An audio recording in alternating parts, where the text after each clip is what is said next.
Well, I got the epoxy poured. Filling in the holes nicely. Got most of the air bubbles out, if not all of them. Now let's just sit and wait for a little while and see if I get any more.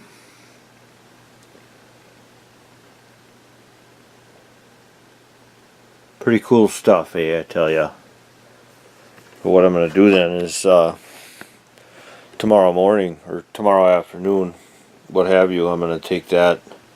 See my daughter's artwork back there? That's from when we went to Minnesota.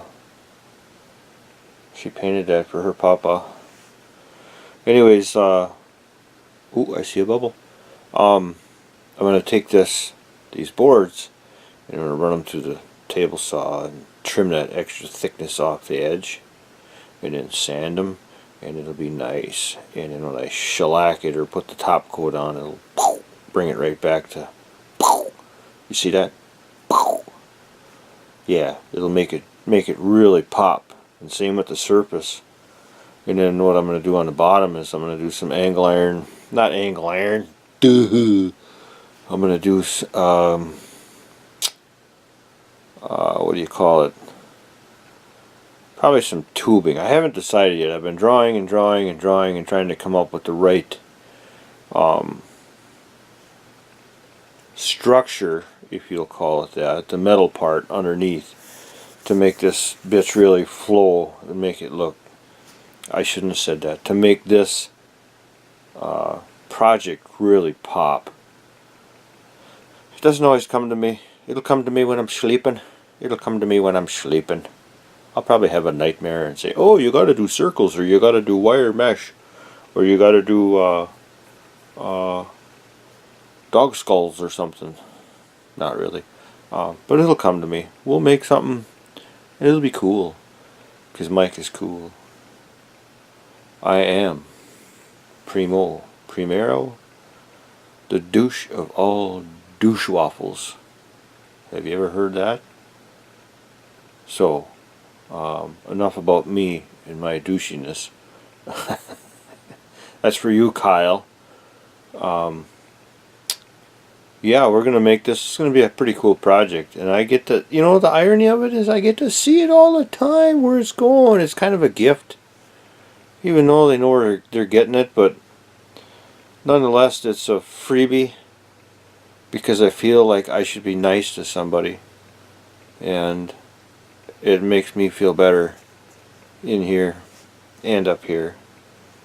And it's given me a practice just getting back into the making stuff, into the getting my brain to do things and focus again on the moment. How many times have you heard that in your life? Well, it's true. If you focus on the moment, a lot of other things just come naturally. So that's what this project's about, to get me reared up.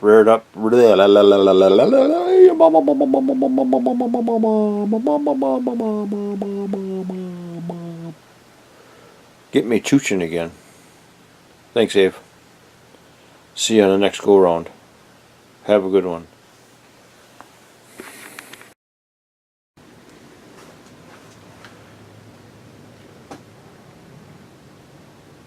What are you looking at?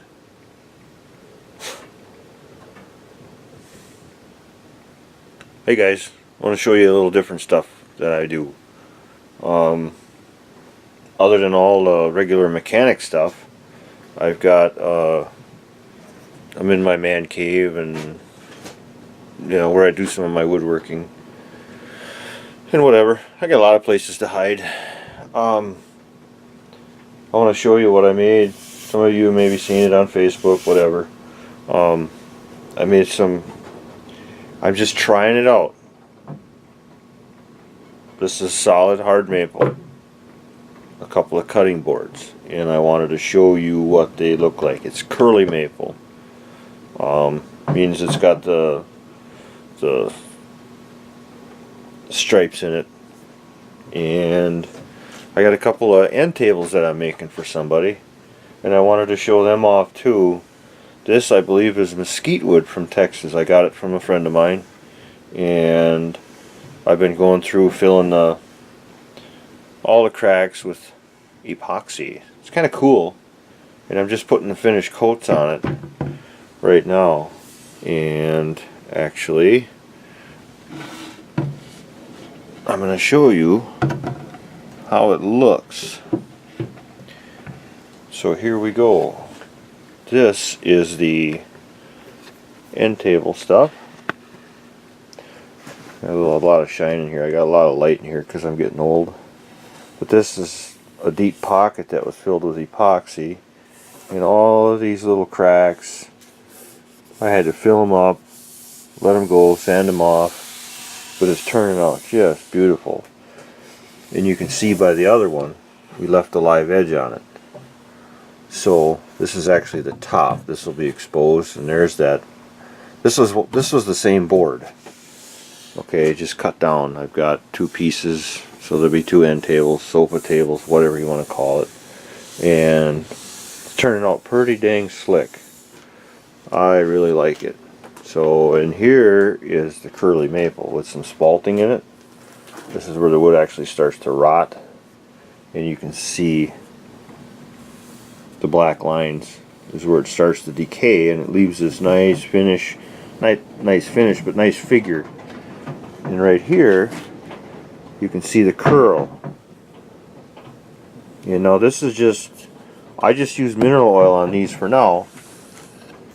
Here's the other one, and I just cut them rectangular because it's the first time I got to work with this stuff, so I'm just messing with it. These were the ends of a board. There you can really see the curl. And I got a friend of mine that's going to show me some other tricks to make that really pop out. So just wanted to show you that. And back to the end table ends. Here's what happens when it dries. I mean, this is solid cracking. So we take the epoxy and fill it in. And you can actually see right down. Let me get it just right. You can see the fibers of the wood down in there. So it's going to be pretty darn cool. And this too is a deep pocket. It's all black. It looked like soot from a stove in there. So that's what I wanted to show you today. And so there. Like I said, I'm not just a mechanic. I like to do woodworking too, but it's hard to find the time for it. So hopefully you guys will enjoy this a little bit different take on what I'm doing. Get you out of the light there, show you some insulation, and yeah. While I'm at it, here's another little thing that I like to do. I started these last year, and of course, it's homemade wooden ladders. This one is all cherry, and obviously they got to be completed, but this is one side of it. And I do all that work and put them together. I'll show you a finished one sometime. I have all the hardware made up for it ahead of time. I weld the little latches, when you open the ladder up. And I have a guy bend the parts that hold the top on. So it's pretty slick. And I made a bunch of them for my guys in the shop because we're always using them around the equipment. And an old timer, I think it was my dad's uncle, farmer / carpenter / home builder. He made them years ago after he retired, and he gave me one when I was 20. He gave all of my brothers and I each one. And if one finally, actually it's still good. I just got to put a step in it. But that was 29 years it lasted. So I decided to kind of copy it and make my own and give them away or whatever I do with them. And yeah, it's one of my projects. Always got something, some irons in the fire. So, and if you get mad, if I get mad at you and you don't, you know, if you're a customer of mine and you don't pay the bills, we call this the bill collector. There you go. Granfros. I don't know how you say that, but Swedish axe, double bit. It's actually a throwing axe.